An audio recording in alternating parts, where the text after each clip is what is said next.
The twin suns of Zerion 7 beat down mercilessly on the red desert as Dr. Sarah Chen stepped off the transport shuttle.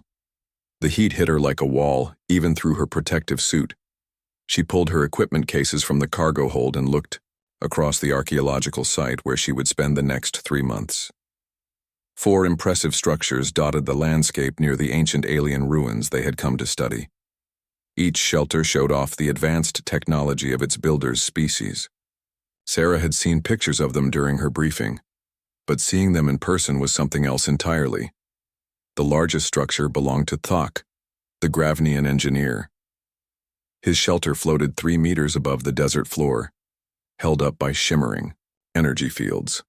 The dome-shaped building glowed with a soft blue light that showed its climate control systems working perfectly. Thok himself stood nearly 3 meters tall, his rock-like skin glistening in the heat as he watched Sarah arrive. His small eyes showed little interest in the newest team member. Not far away, Vix had built something that looked more like a living creature than a building. The Chithari's bioadaptive structure pulsed gently, its walls shifting color from silver to gold as it adjusted to the changing light. Through its transparent sections, Sarah could see the perfectly controlled environment. Inside, Vix's compound eyes tracked Sarah's movement as she walked past, but the insect-like being offered no greeting. Ambassador Kelrin's shelter was perhaps the most elegant. The Altarian had created a perfect sphere of clear material that seemed to bend light around it. Inside, Sarah could see lush plants growing in what looked like a tropical paradise. Kelrin's tentacle-covered head nodded politely as Sarah passed, but he was deep in conversation with someone through his communication device. The most striking shelter belonged to Zephyr Prime, the expedition leader. The ethereal's crystalline tower stretched up toward the sky like a work of art.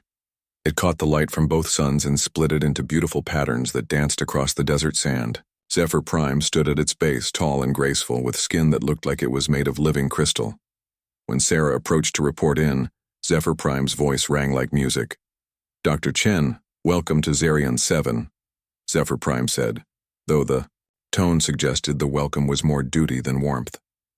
"I trust your journey was acceptable despite the limitations of human space travel." Sarah bit back her first response.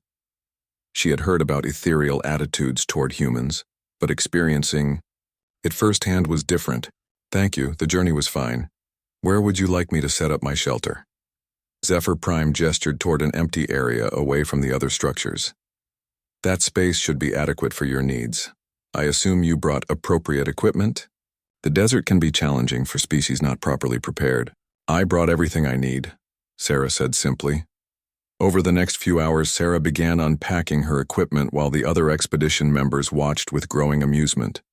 Instead of energy projectors or bioadaptive materials, Sarah pulled out metal sheets, basic tools, and what looked like old-fashioned construction equipment. Thok was the first to comment. His voice rumbled like rocks grinding together. "What primitive tools are these? Do humans still use metal and manual labor?" Vix clicked in what Sarah recognized as Chithari laughter. "Perhaps they have not yet learned to work with energy fields and smart materials. Their evolution may be slower than we calculated." Sarah ignored the comments and continued working. She used a small drilling device to bore deep holes in the rocky ground. The other expedition members found this particularly amusing. "She burrows like a ground-dwelling creature," Kelrin observed to Zephyr Prime. "Perhaps humans have more in common with lower species than we realized." Zephyr Prime's crystalline features shifted in what might have been a smile. "It is fascinating to observe such primitive construction methods. One wonders how they achieved space travel with such basic understanding of engineering." Sarah worked through the afternoon, assembling what looked more and more like a metal box. She welded joints carefully, checked measurements multiple times, and installed systems that seemed laughably simple compared to the advanced technology surrounding her. Where the other shelters floated, adapted, or channeled energy, Sarah's structure sat solidly on the ground like a bunker. As evening approached, the other expedition members gathered near Zephyr Prime's tower for their daily briefing. Their voices carried clearly in the thin desert air. "The human shelter looks like something from their ancient history," Vix observed. "Perhaps she is confused about what century she lives in." Thok's laughter sounded like an avalanche. My energy shields could protect a dozen such crude structures. Why do they insist on using solid matter when energy is so much more efficient? Cultural limitations, Zephyr Prime explained to the others. Humans come from a harsh world, but they never learn to transcend their physical environment. They remain trapped by primitive thinking. Sarah listened while she worked on sealing the joints of her shelter. She had heard worse during her years of archaeological work with various alien species. At least they were talking about her engineering skills and not her appearance or intelligence. That was progress of a sort. By the time the sun set, Sarah's shelter was complete. It looked exactly like what it was. A sturdy, practical building, designed to keep the outside environment outside. The walls were thick metal with insulation between layers. The foundation went deep into the bedrock. Ventilation systems moved air without requiring energy fields. Backup systems provided redundancy for critical functions. The other expedition members had stopped watching hours ago, having lost interest in what they saw as primitive construction. Now they relaxed in their advanced shelters, enjoying perfect climate control and elegant living spaces. Sarah stood outside her completed shelter and ran through a final systems check. Everything worked exactly as designed. Water recycling, air filtration, power generation, communication systems, and food storage all functioned properly. The structure was rated for extreme weather, equipment failures, and emergency situations. She looked across the desert toward the other shelters. Thok's energy dome pulsed with power. Vix's biostructure shifted gently in the evening breeze. Kelrun's atmospheric bubble shimmered like a soap bubble. Zephyr Prime's crystal tower caught the light from the stars and scattered it in beautiful patterns. They were impressive, Sarah had to admit. Each one represented centuries of technological advancement and species-specific engineering solutions. Compared to them, her metal box looked crude and backward. But Sarah knew something the others didn't seem to consider. She had read the geological surveys of Zerion 7. She had studied the weather patterns and atmospheric conditions. Most importantly, she had learned to read the signs that her equipment was showing her. The atmospheric pressure had been dropping steadily since she arrived. The wind patterns were shifting in ways that her instruments recognized even if the others' advanced sensors didn't. Small dust devils had been appearing and disappearing throughout the day. The local wildlife, what little there was, had gone into hiding. Sarah's shelter wasn't pretty, but it was built for what was coming. The others had designed their structures for normal conditions on a desert planet. Sarah had designed hers for the worst that Zerion 7 could throw at her. She went inside and sealed the door behind her. Tomorrow would bring more work at the archaeological site and probably more comments about primitive human engineering. But tonight she would sleep well in her sturdy metal box, listening to the wind pick up outside and knowing that her shelter would keep her safe no matter what happened. Her storm was still 3 days away, but Sarah could feel it coming. The morning sun found Sarah already at work in the archaeological site. She knelt in the sand, carefully brushing dirt from what looked like a piece of ancient technology. The ruins they were studying belonged to a civilization that had vanished thousands of years ago, leaving behind only mysterious structures and artifacts. Still playing in the dirt, I see, Thok rumbled as he approached. The massive Gravnian floated past on his personal hover platform, too important to walk on the ground like lesser species. His energy-shielded shelter gleamed in the distance, a testament to advanced engineering. Sarah didn't look up from her work. Archaeological techniques haven't changed much. Careful excavation still works best. How quaint, Vix clicked as she joined them. The Chithari's movements were quick and precise, her compound eyes taking in every detail. My people developed quantum archaeological scanners centuries ago. We can analyze artifacts without even touching them. And yet here you are, using the Yasi. Same techniques I am, Sarah pointed out, gesturing to the area where Vix had been working with traditional tools. Only because the site regulations require it, Vix replied quickly. Otherwise, we could have mapped this entire area in hours, instead of months.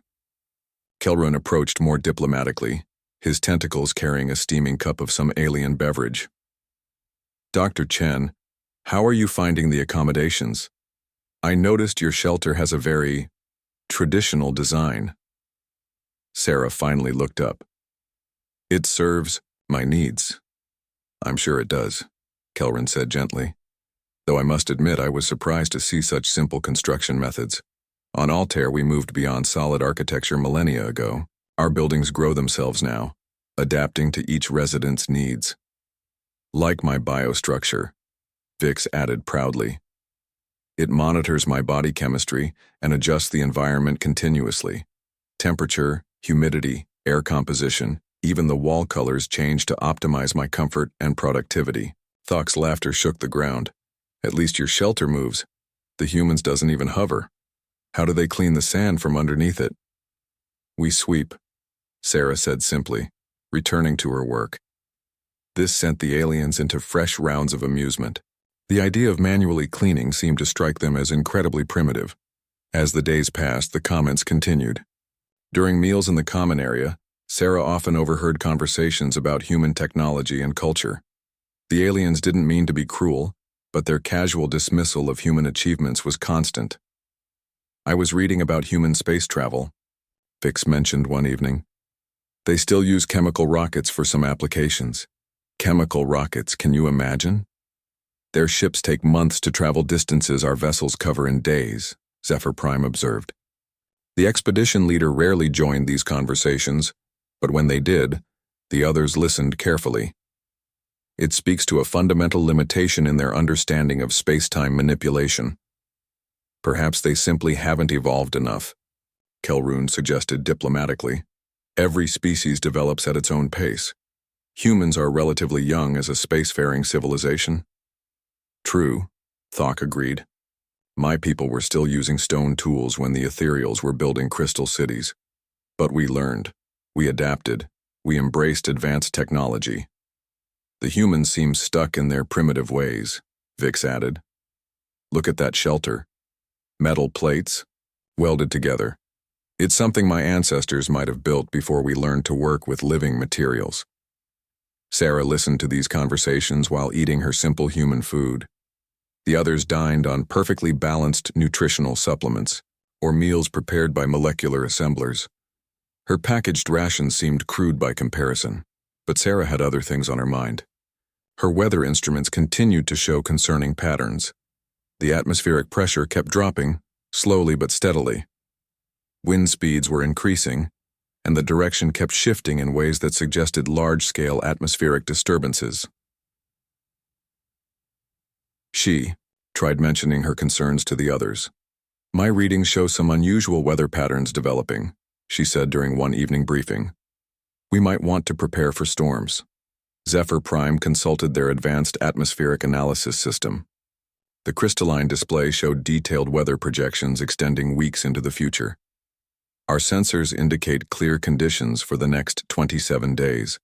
Perhaps your instruments need calibration. Or replacement, Vix suggested helpfully. Those analog devices are known to drift over time. My people stopped using them before we achieved spaceflight. Sarah checked her instruments again that night. They were simple devices, barely more advanced than barometers and thermometers, but they were reliable, and they had never failed her. During her years of fieldwork on dozens of different worlds, the pressure was still dropping. Over the following days, the other expedition members continued to improve their shelters. Thok installed additional energy collectors to power more systems. His floating dome now had recreational areas, workshop spaces, and what appeared to be a small swimming pool. Vix's biostructure grew larger, sprouting new sections as it adapted to her needs. It developed specialized chambers for different activities, and even began producing food from atmospheric components. Kelrune's atmospheric bubble expanded to include a garden, where alien plants thrived in perfectly controlled conditions. The ambassador spent hours tending to flowers that existed nowhere else in this solar system. Zephyr Prime's crystal tower grew taller and more complex. New formations appeared daily, each one serving some purpose that Sarah couldn't identify. The structure was now visible from kilometers away, a landmark that dominated the horizon. Meanwhile, Sarah made small modifications to her metal bunker. She reinforced joints, and added what looked like decorative elements to the walls. The others watched with amusement as she installed curved metal pieces and strengthened the foundation anchors. "Still working on your box," Thok observed one morning.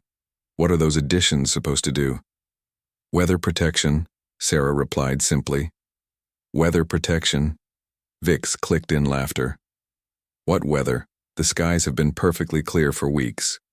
"My sensors show no probability of precipitation for months," Zephyr Prime added. "Perhaps you are experiencing anxiety about living in such basic accommodations. We could help you upgrade to more advanced systems." Sarah thanked them for the offer but declined. She continued her modifications, adding what appeared to be purely aesthetic elements that served no obvious function. Curved channels ran along the walls, metal fins projected from the structure at odd angles. Additional anchor points were installed and connected to buried weights. The other expedition members found these additions particularly puzzling. "She's decorating her bunker," Kelrin observed to the others. "Perhaps it's a human cultural practice we don't understand. Or a sign of psychological stress," Vix suggested. "Isolation can affect less advanced minds in unpredictable ways." "Should we be concerned?" Thok asked. "Unstable team members can be dangerous." Zephyr Prime considered this. Dr. Chen seems functional in her work. Her archaeological contributions are adequate, if primitive in method. As long as she doesn't interfere with the rest of the expedition, her personal habits are irrelevant. Sarah continued her work, both at the archaeological site and on her shelter. The pressure kept dropping. Wind patterns became more erratic. Her simple instruments detected changes that the advanced sensor networks missed or filtered out as irrelevant noise. She tried once more to raise her concerns. "I really think we should prepare for severe weather," she told the group during their weekly briefing. "My instruments are showing significant atmospheric instability." The others exchanged glances. Zephyr Prime's response was patient but dismissive. "Dr. Chen, our combined sensor networks represent the most advanced atmospheric monitoring technology in known space. If dangerous weather was approaching, we would detect it days before it arrived. Your concerns are noted but unnecessary. Perhaps you should have your equipment checked when we return to civilization," Kelrin suggested kindly. "Faulty instruments can cause needless worry." That night, Sarah made her final preparations. She sealed additional access points on her shelter and double-checked all systems. The bunker was now as ready as she could make it for what was coming. The horizon showed the faintest discoloration that hadn't been there the day before. To most observers, it would look like nothing more than a slight haze. But Sarah had seen this before on other worlds. She knew what it meant. The storm was almost here. Sarah woke before dawn on the 12th day with her stomach tight with worry. Her simple pressure gauge showed readings that made her hands shake. The atmospheric pressure had dropped more overnight than it had in the previous 3 days combined. Outside her shelter, the wind had picked up enough to rattle the metal walls. She grabbed her portable instruments and stepped outside. The pre-dawn air felt different, charged with an energy that made her skin prickle. The horizon showed a brown smudge that definitely hadn't been there yesterday. It stretched across a quarter of the sky, so faint that it was almost invisible, in the dim light. Sarah had seen something like this once before, on a mining world in the outer colonies. The storm that followed had destroyed an entire research station and killed 17 people. The warning signs had been exactly like this: the pressure drop, the charged air, and that barely visible discoloration on the horizon. She ran to Zephyr Prime's crystal tower and activated the communication system. The expedition leader's voice came through clearly, though they sounded annoyed at being woken so early. "Dr. Chen, this is most irregular. The daily briefing is not for another 4 hours." "Zephyr Prime, we need to evacuate immediately," Sarah said, trying to keep her voice calm. "There's a massive storm system approaching. I estimate we have less than 24 hours before it hits." There was a long pause before Zephyr Prime responded. "Dr. Chen, our atmospheric sensors show no indication of severe weather. The forecast remains clear for weeks." "Your sensors are wrong," Sarah said flatly. "Look at the horizon to the northeast. There's a dust wall building that stretches for hundreds of kilometers." "I see nothing unusual. Perhaps you should return to your shelter and rest," The desert heat can cause hallucinations in some species. Sarah switched to the general communication channel. This is Dr. Chen calling all expedition members. We have an emergency weather situation developing. Please respond immediately. Thok's voice rumbled through the speaker first. What emergency? My energy shields detect no atmospheric disturbances. Vix clicked into the channel next. My biostructure shows perfect environmental conditions. All sensors indicate normal weather patterns. Kelrin joined the conversation more diplomatically. Dr. Chen, what exactly are you observing that concerns you? Sarah took a deep breath. Atmospheric pressure has dropped 15% since yesterday. Wind patterns are shifting toward convergence. The horizon shows dust buildup consistent with a major storm front. My instruments indicate we're about to be hit by something massive. Your instruments? Zephyr Prime said with barely concealed impatience. Are primitive analog devices prone to error. Our quantum atmospheric analyzers process data from satellites, ground sensors, and molecular-level air composition monitors. They show no storms approaching. Sometimes simple instruments detect things that complex ones miss. Sarah tried to explain. Digital sensors filter out signals they're programmed to ignore. Analog devices respond to everything. Thok's laughter shook the communication channel. She wants us to trust primitive gauges over quantum sensors. Next, she'll suggest we navigate by the stars instead of using gravitational positioning systems. The statistical probability of her instruments being correct while ours are wrong is approximately 0.0003%. Vix calculated aloud. This falls well within the margin of error for impossible outcomes. Sarah tried a different approach. Even if you don't trust my instruments, look outside. Really look. The light is different. The air feels charged. Small animals have gone into hiding. These are all signs that local wildlife recognizes danger. Animals have limited intelligence, Zephyr Prime replied coolly. They respond to minor environmental changes that pose no threat to advanced civilizations. Our shelters are designed to handle any weather this planet can produce. This isn't normal weather, Sarah insisted. Xerion 7 has orbital mechanics that create massive atmospheric disturbances every few decades. The twin suns and three moons create gravitational effects that can tear the atmosphere apart. If such events occurred regularly, they would be well documented, Kelrin pointed out reasonably. Our survey data shows no history of extreme weather on this world. Sarah realized with growing horror that they hadn't done their homework. How far back does your survey data go?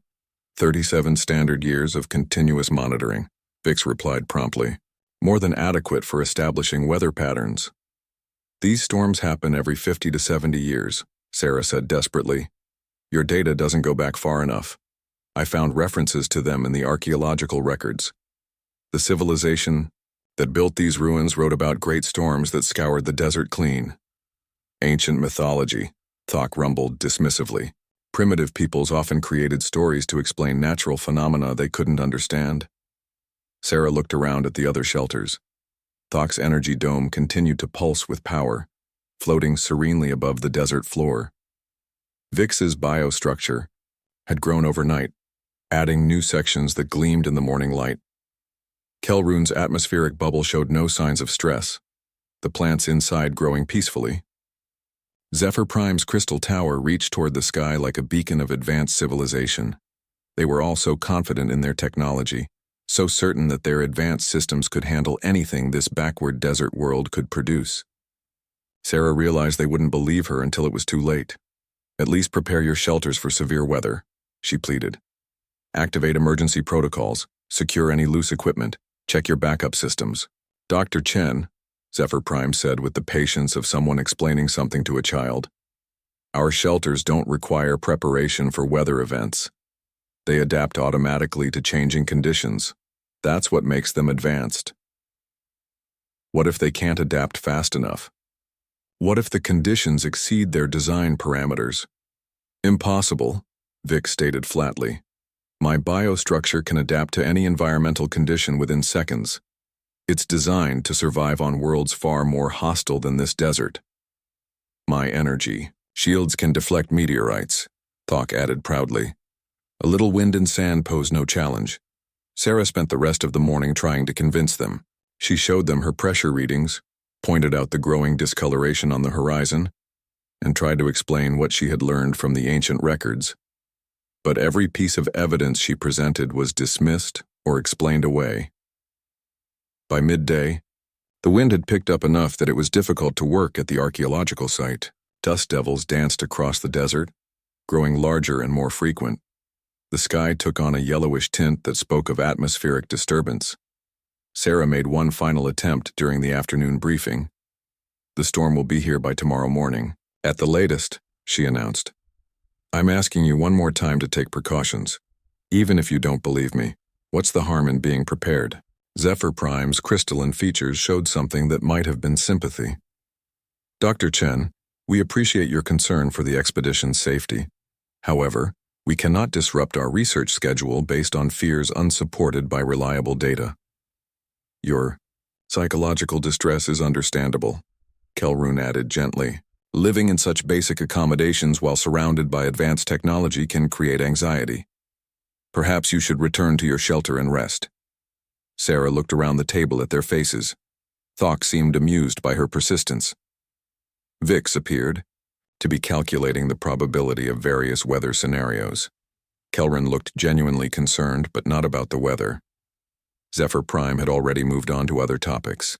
They wouldn't listen. Sarah realized she had done everything she could to warn them. Now all she could do was prepare for the storm and hope their advanced shelters were as capable as they believed. That evening, Sarah made her final preparations. She secured every piece of equipment in her shelter and activated all backup systems. She checked the seals around doors and windows, tested the emergency communication equipment, and prepared emergency supplies.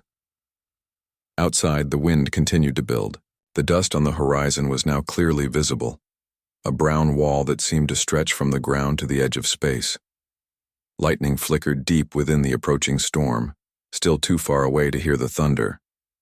The other expedition members went about their normal routines. Thok floated past her shelter on his hover platform, apparently heading out for an evening survey of the archaeological site. Vix's biostructure continued its slow growth, untroubled by the increasing wind. Kelrune tended his garden while Zephyr Prime added new crystal formations to their tower. Sarah sealed her shelter and settled in for what she knew would be a long, terrifying night. The storm was coming whether the others believed it or not. By morning, they would understand why humans built their shelters to survive the worst that any world could offer. The atmospheric pressure continued to plummet, and the wind began to howl. Sarah woke to a sound like the world ending. The wind had been building all night, but now it screamed across the desert with a fury that made her shelter shake. Through her reinforced window, she could see nothing but brown chaos.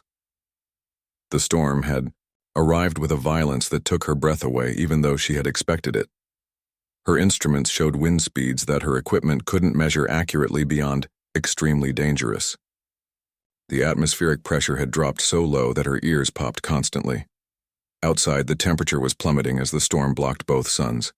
Sarah activated her communication system and tried to reach the other expedition members. "This is Dr. Chen calling all stations. Please respond immediately." Static answered her. She tried different frequencies, emergency channels, and even the archaeological site communication network. Nothing but the electronic scream of interference. Through the chaos outside, she caught glimpses of the other shelters. What she saw made her heart sink. Thok's floating energy dome was no longer floating. The dome flickered and sparked as the electromagnetic chaos of the storm overloaded its power systems. Sarah watched in horror as the entire structure tilted sideways and crashed into the desert floor. The energy shields that had seemed so impressive now pulsed weakly, failing section by section as sand and debris found gaps in the protective fields. Vix's biostructure was trying desperately to adapt to the storm conditions, but it couldn't morph fast enough. Sarah watched walls tear away in the wind as the living building struggled to reshape itself. Parts of the structure stretched and twisted, then snapped back like rubber bands. The bioadaptive materials that worked so well in normal conditions were being torn apart by forces they had never been designed to handle.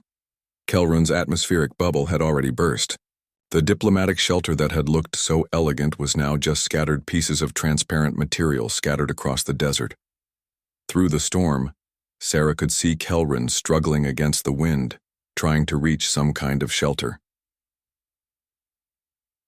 Zephyr Prime's Crystal Tower was the most shocking sight of all. The beautiful spire that had reached toward the stars was now acting as a giant lightning rod. Electrical discharges ran up and down its length as the storm's energy found the perfect conductor. Cracks appeared in the crystal as thermal shock from the repeated lightning strikes began to shatter the structure from within.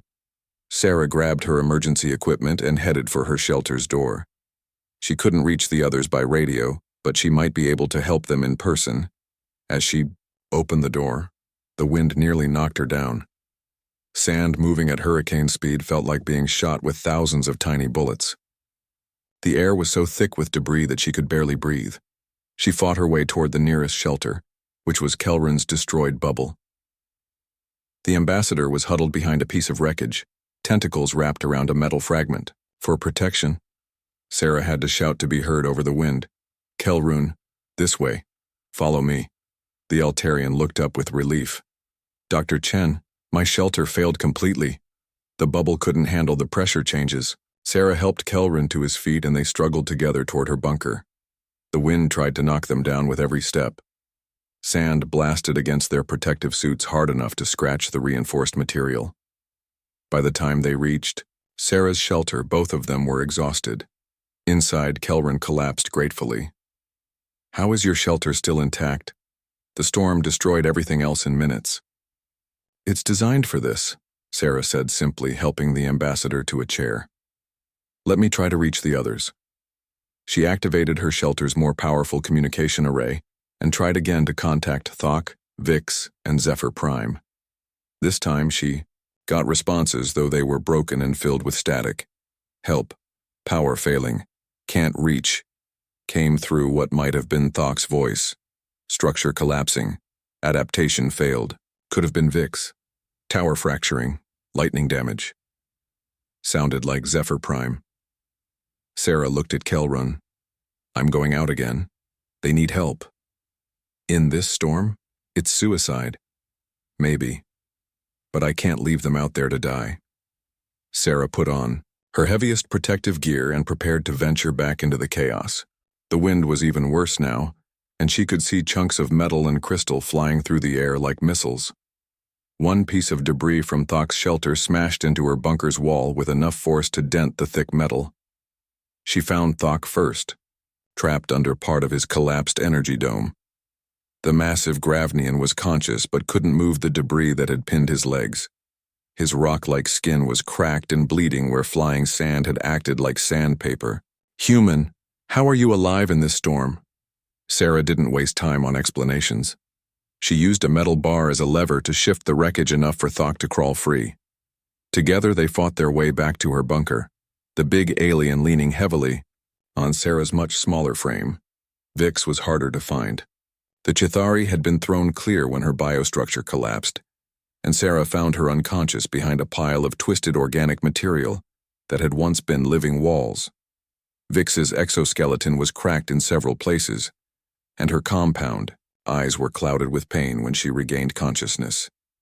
"My structure. It couldn't adapt. Too much change too fast." Sarah helped Vix back to the bunker, the insectoid alien clicking weakly as they walked. Inside, Kelrun and Thok were already working together to treat their injuries using supplies from Sarah's medical kit. That left Zephyr Prime. Sarah looked out at the crystal tower, which was still being struck by lightning every few seconds. The beautiful spire was now a death trap, but the expedition leader was somewhere inside it. "I have to get Zephyr Prime," Sarah announced. "The tower will electrocute you," Thok rumbled. "The lightning strikes are constant. Then I'll have to time it right." Sarah put on rubber boots and gloves, grabbed an insulated rope, and headed back into the storm. The crystal tower was cracking more with each lightning strike, but it was still standing. She could see movement inside, which meant Zephyr Prime was still alive. The timing was everything. Sarah counted the seconds between lightning strikes and found a pattern. She had about 4 seconds between discharges to act. On the next gap, she ran to the tower's base and attached her rope to a secure anchor point. Zephyr Prime was trapped on an upper level, surrounded by shattered crystal and electrical burns. The elegant ethereal looked nothing like the superior being who had dismissed human engineering just days before. Dr. Chen, how did you reach me? Your primitive shelter? How did it survive? Questions later, Sarah said, helping Zephyr Prime toward the rope. We need to get out before the tower collapses completely. They rappelled down just as another massive lightning strike shattered the upper portion of the tower. Crystal fragments rained around them as they ran for the bunker. Behind them, the beautiful spire that had symbolized ethereal superiority crumbled into glittering rubble. Inside Sarah's shelter, all 5 expedition members huddled together while the storm raged outside. The aliens who had mocked her primitive construction now depended on it for their lives. The metal walls that had looked so crude now stood firm against winds that had destroyed their advanced shelters. How long will this last? Zephyr Prime asked weakly. Sarah checked her instruments. Based on the pressure readings and storm structure, probably 2 or 3 more days. Days? Vix clicked in distress. Our shelters are destroyed. Our equipment is scattered across the desert. How will we survive? Sarah looked around at her guests. The same way humans always survive. We prepare for the worst and help each other through it. Outside, the storm continued its rampage across the desert, but inside the crude metal bunker that had seemed so primitive, 5 beings from different worlds worked together to wait out the fury of Zerion 7. The aliens were beginning to understand that there was more to human engineering than they had realized. Sarah's shelter hadn't just survived the storm, it had become their refuge, the only thing standing between them and the desert's wrath. Thunder crashed overhead, and lightning continued to strike the remains of the crystal tower. But, inside the bunker, they were safe. The storm raged for 3 days and 2 nights. During those long hours trapped together in Sarah's bunker, the aliens began to see human engineering with new eyes. What they had dismissed as primitive construction revealed itself as something far more sophisticated. These walls, Thok said, running his massive hand along the metal surface, they're not just barriers. They're designed to distribute stress across the entire structure. He traced the welded joints that he had mocked just days before. Every connection point channels force to the foundation anchors. Sarah nodded as she checked the atmospheric readings. The storm puts enormous pressure on different parts of the shelter. If one section takes all the force, it fails. But if you spread the load across the whole building, it holds. Vix examined the air circulation system with her compound eyes. This ventilation design, it's not just moving air. It's creating pressure zones that stabilize the internal environment even when external conditions change rapidly. Exactly, Sarah said. When the outside pressure drops suddenly, the internal systems compensate gradually. No shock to the structure or the people inside. Kelrin studied the emergency supplies that Sarah had stored throughout the shelter. You have redundant systems for everything: water purification, power generation, food storage, communication equipment. All independent of each other. That's the key to survival engineering, Sarah explained. When one system fails, others take over. You can't depend on any single solution, no matter how advanced it seems. Zephyr Prime had been quiet for most of their confinement, but now the expedition leader spoke thoughtfully. The elements we thought were decorative, they serve specific functions. Sarah smiled. Those curved channels redirect wind flow around the structure. The metal fins break up pressure waves that could damage the walls. The anchor points I installed connect to weights buried deep in bedrock. Everything has a purpose. But why build for such extreme conditions? Vix asked. The probability of encountering a storm this severe was minimal according to our calculations. Because minimal probability isn't the same as zero probability, Sarah replied. Humans learned long ago that the universe doesn't care about your calculations. It will throw things at you that you never expected. Thok looked around the bunker with new respect. Your people build for the worst-case scenario. We have to. Earth taught us that lesson over and over again. Hurricanes that flatten cities, earthquakes that crack the ground open, volcanic eruptions that bury entire regions, ice storms that freeze everything solid. If you want to survive, you plan for disasters. On the morning of the fourth day, the wind finally began to die down. Sarah's instruments showed rising atmospheric pressure and stabilizing weather patterns. She unsealed the bunker's main door and stepped outside into a transformed landscape. The desert looked like a battlefield. Debris from the destroyed shelters was scattered across kilometers of sand. Pieces of Thok's energy dome lay twisted and broken. Fragments of Vix's biostructure had been ground into powder. Kelrun's atmospheric bubble had simply vanished, leaving only a crater where it had been anchored.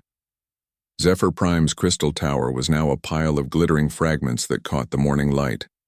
Sarah's bunker stood unmarked in the middle of the destruction. The metal walls showed no damage from the storm. The foundation remained solid. All systems functioned perfectly. The other expedition members stood in the doorway staring at the devastation around them and the single intact structure that had saved their lives. "I don't understand," Zephyr Prime said quietly. "How did you know? How did you build something that could survive when all of our advanced technology failed?" Sarah picked up a piece of crystal from the ruined tower and turned it over in her hands. "Because I read the warning signs. Because I studied the history of this planet. And because I built my shelter the way humans have always built things, to last. But our sensors," Vix protested weakly. "Our quantum atmospheric analyzers, our molecular level monitors, they showed no signs of the storm. Your sensors were designed to filter out what they considered impossible," Sarah explained, patiently. "They had parameters that said certain conditions couldn't exist, so they ignored data that suggested otherwise. My simple instruments measured everything without making assumptions about what was possible." Thok examined the wreckage of his floating dome. "My energy shields were rated for meteorite impacts. How could wind and sand destroy them? Because meteorites are predictable. They hit hard and fast, then they're gone. This storm was constant, changing, chaotic. Your shields couldn't adapt to conditions that shifted every second for days at a time." Kelrun looked at the crater where his shelter had been. "My atmospheric bubble was designed to maintain perfect conditions regardless of external environment." "Perfect conditions that assumed normal external environments," Sarah said gently. "When the external environment becomes completely abnormal, perfect becomes impossible." Vix clicked sadly as she examined the remains of her biostructure. "My building was supposed to adapt to anything. Living materials that could reshape themselves for any situation." "Living things can adapt to gradual change," Sarah agreed. "But this storm changed faster than life can respond. Your structure kept trying to adapt, but the conditions changed again before it could finish adjusting. It tore itself apart trying to keep up." Over the following days, as they worked to salvage what they could from the ruins, the aliens asked Sarah hundreds of questions about human engineering philosophy. They wanted to understand how a species they had considered primitive had built something that survived when their advanced technology failed. "The secret isn't in the technology itself," Sarah explained as they sorted through salvageable equipment. "It's in the thinking behind it. We don't build for normal conditions, we build for when everything goes wrong at once." "But that seems so inefficient," Vix observed. "Why not build elegant solutions for normal conditions?" "Because normal doesn't kill you," Sarah said simply. "The storm kills you. The earthquake kills you. The equipment failure kills you. If you only prepare for normal, you die when abnormal happens." Zephyr Prime helped carry a piece of salvaged communication equipment. "Your species builds with pessimism." "We build with realism," Sarah corrected. "The universe is trying to kill you. Gravity wants to pull your building down. Weather wants to tear it apart. Time wants to make it fall to pieces. If you don't fight all of those things at once, you lose." "But surely there's a balance," Kelrun suggested diplomatically, "between preparedness and efficiency." Sarah gestured toward her intact bunker and the ruins surrounding it. "This is the balance. Everyone else built efficiently for expected conditions. I built redundantly for unexpected conditions. Which approach worked better?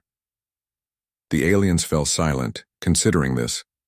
Around them, the desert was slowly revealing the extent of the storm's destruction. The archaeological site they had been studying was buried under meters of sand and debris. It would take months to excavate their work, but the team was alive, and that was because of the crude metal bunker they had dismissed as primitive. As they prepared to send distress signals and wait for rescue, Thok approached Sarah with something like humility. Dr. Chen, when we return to civilization, would you be willing to consult on shelter design for my people? We may have been hasty in our assessment of human engineering capabilities. Vix clicked agreement. My biostructures clearly have limitations I didn't consider. Perhaps combining our adaptive technology with your survival principles would create something better than either approach alone. Kelrune nodded enthusiastically. The diplomatic corps would benefit greatly from learning human disaster preparedness methods. We encounter many unpredictable situations in our work. Zephyr Prime was the last to speak, but when they did, their words carried the weight of genuine respect. I owe you an apology, Dr. Chen, and more than that, I owe you my life. We all do. Would you consider teaching at the Ethereal Engineering Academy? My people need to learn what you know. Sarah looked around at her colleagues. These beings who had spent days mocking her primitive methods and now wanted to learn from them. She felt no satisfaction in being right. She felt only relief that they had all survived to learn from their mistakes. I'll be happy to share what I know, she said. But remember this, human engineering isn't about showing how advanced we are. It's about making sure we're still alive tomorrow to solve the next problem. The rescue ships arrived a week later to find 5 expedition members working together to rebuild their research station. But now, they built it differently. They used human redundancy principles with alien advanced materials. They prepared for disasters while hoping for normal conditions. And when the next storm came, 57 years later, their new shelters stood firm against the wind while their occupants waited safely inside, grateful for the lessons learned from a metal bunker that had seemed so primitive until it saved their lives. The aliens had learned that sometimes the most advanced engineering is the kind that works when everything else fails. And humans, Sarah reflected with a small smile, had always been very good at planning for when things go wrong.